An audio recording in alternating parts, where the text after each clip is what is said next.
জাফরানের উপকারিতা সম্পর্কে জানুন। জাফরান স্বাস্থ্যের জন্য খুবই উপকারী। আসলে জাফরানের আয়ুর্বেদিক গুণাবলী আপনাকে অনেক ছোটোখাটো রোগ নিরাময়ে সহায়তা করে। এমন পরিস্থিতিতে আয়ুর্বেদে জাফরানের অনেক বৈশিষ্ট্য বর্ণিত হয়েছে।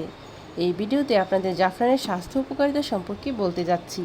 জাফরান খেলে পক্ষাঘাত, মুখের পক্ষাঘাতের মতো স্নায়ুজনিত রোগ, ডায়াবেটিসের কারণে সমস্যা, অবিরাম মাথা ব্যথা, হাত পায়ের অসাড়তা ইত্যাদিতে দুধ, চিনি ও ঘি সহ জাফরান খাওয়া উপকারী।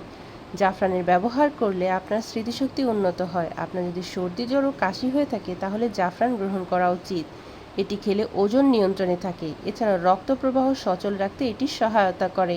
যদি কোনো শিশুর সর্দি হয় তবে শিশুকে দুধের সাথে মিশিয়ে জাফরান দেওয়া উচিত। আবার আদার রসে জাফরান ও হিঙ্গ মিশ্রিত করে শিশু বা বড়দের বুকে লাগালেও উপকার পাওয়া যায়।